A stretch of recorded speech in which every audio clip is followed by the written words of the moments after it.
There's something horrible about knowing what's going to happen next. The feeling like you've turned a corner and there's just nowhere to go but down. Despite my best efforts to convince the doctors they need to study me, I don't think I'm getting across to them.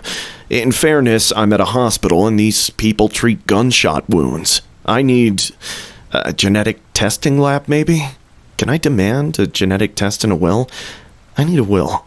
I cannot be cremated. I'm so foggy right now, but in case my information is lost. Lost? What a joke. In case it's lost, people have to know what happened, what is happening. Endogene computing has to be stopped. When I was hired, I was told the next big leap for computing will be a paradigm shift away from silicon transistors. Quantum computing is the current pop science topic, but it has issues as a viable commercial product. They were working on biological computing. The research has been ongoing for years. Endogene didn't invent it. Researchers have been able to engineer bacterial cells to function as transistors. The building blocks of cellular computers all exist. But Endogene was focused on using DNA to store information. DNA is nature's method of storing and transferring information already. It's compact and it's everywhere. The potential is huge. I thought we were conducting the first human trials of data-encoded cells. I'm not a scientist. I'm an admin. I learned a lot about genetics in the few months I worked there, but I didn't know. I scheduled the appointments, I made small talk in the waiting room, I walked people to the infusion area. I walked them to their deaths without even knowing. I feel sick about it now. We had a special software that could take data and encode it in the amino acid language, which is similar to encoding information in binary like you would for a regular computer. The patients would come for the initial screening, and the doctor would walk them through what they were doing, explain the consent forms.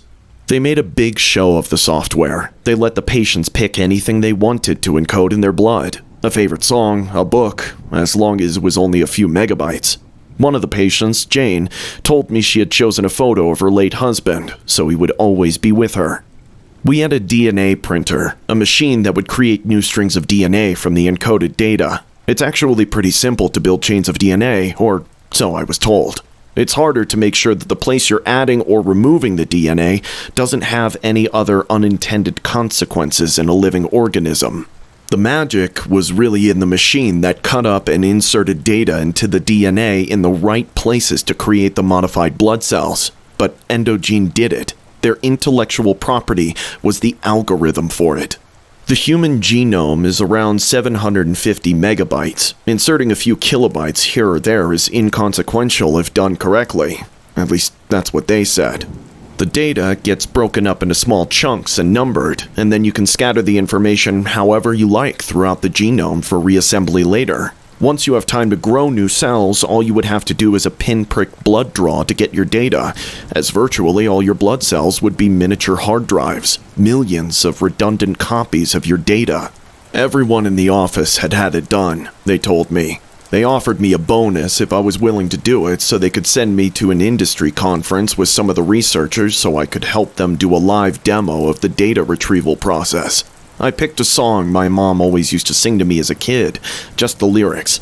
I had always thought I was going to get a tattoo of it, and this seemed even better. The whole process was surprisingly easy. It was a few buttons on a few different machines. Most of it was automated. I asked them how it all works, and they walked me through it as we went. It was a longish process. Building the DNA data snippets was the most time-consuming part. Then, the process of collecting the stem cells took several hours.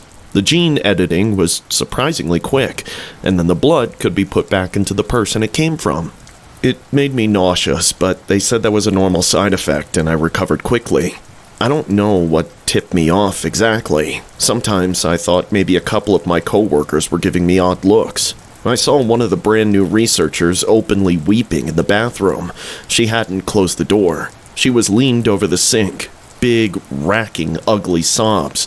It was odd, but I didn't want to pry if it was personal. Nothing that couldn't be reasonably explained, anyway. But a couple of weeks after the procedure, I Googled the previous patients. I don't know why, just a feeling, I guess. They were missing. A couple official missing persons cases and many dead social media accounts. I was scared. I waited until the researchers left for lunch one day and I went to their area. One of them had been sloppy and left their computer unlocked. There were pages upon pages of notes and collections of documents, all horrible. Alberto, my first patient, he died on a plane to Shenzhen, China. He died gruesomely. He started bleeding from the gums, nose, and mouth before vomiting blood, asphyxiating on it, and being pronounced dead by a doctor on the plane. Jane, reduced to Jane Doe in New York City, but the news article was attached to her file. Died in a southbound subway car in Tribeca. The news report hurt to read. The unknown woman had looked ill, the other passenger said. She had a pattern of many small bruises on her skin. Someone gave her a seat, and she rode for several stops before she bent over and started screaming bloody murder for minutes, curled on the floor of the subway train before vomiting blood and passing away. She had major internal hemorrhaging. There were pictures. There were patient files dating back before I had worked there. They had done this many times. The initial tests were truly tests. They had the patients come to the lab for the infusion and then recommended they check into a clinic for treatment when their symptoms worsened. Only problem was that that clinic was also run by endogene computing. They studied the illness extensively. Nausea and vomiting after a few days and then nothing for several weeks. Though the levels of platelets in the blood, and some other markers I'm not familiar with, dropped precipitously the whole time. Then, patients started bruising easily. Cuts and nosebleeds wouldn't stop bleeding. Patients complained of terrible pain in their bones. They developed high fevers, uncontrollable infections, and went into septic shock. One exchange of emails, the researchers were comparing the symptoms. They were closer to radiation sickness than leukemia, apparently. And apparently, that was interesting. One of the notes was an overly detailed description of a woman whose final moments sounded similar to Jane's. She had been immobile for a week and had severely infected bed sores. At the end, she screamed for hours until she lost her voice, begging first for painkillers and then for death. There were more recent emails back and forth about the patients and where they were sending them. I didn't know what to make of that, but they were all over, cities all over the world.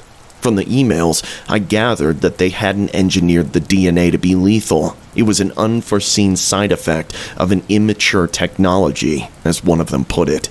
They were still testing it, trying to refine it. A few weeks of survival after the data infusion was enough for their purpose, though the short timeline led to a lot of failures. Alberto and Jane were marked as failures. The data they were encoding, it seemed like they were actually doing what the patients asked, only God knows why. But that was maybe 5 megabytes of patient data. I don't know what the other data was. There was another 10 to 15 megabytes of information being written into people's DNA without their consent. That's the equivalent of 10 novels, a short video clip, or anything in between. I did the only thing I could think of. I copied as much information as I could into a text file, ran the encoding software, and then pushed it to the DNA printer. I was pretty sure that trying to move data any other way would get me flagged immediately. I labeled my file Test Final, hoped that would keep anyone from being too suspicious, and on Friday, set the printer to run over the weekend. I hid the samples in my desk in the morning, kept them in a desk drawer until everyone left for the night and copied the steps of the process as best as I could remember them. I didn't know if it was going to work, but what is it going to do? Kill me? I was a dead man walking. It had been weeks already. My time was almost up. I believe it worked. I believe I got all the steps right. I fled the building as soon as I was done.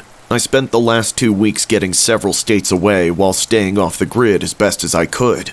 I might be paranoid, but New York, Shenzhen, Zagreb, Lyon? I'm a pawn in a game I don't even understand.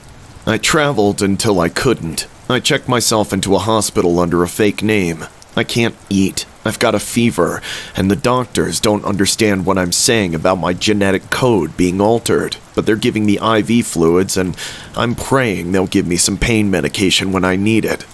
I saw the patient files. There's nothing left for me but suffering. I don't know what Endogene is doing, and I suppose I never will now. But I did what I could to stop it.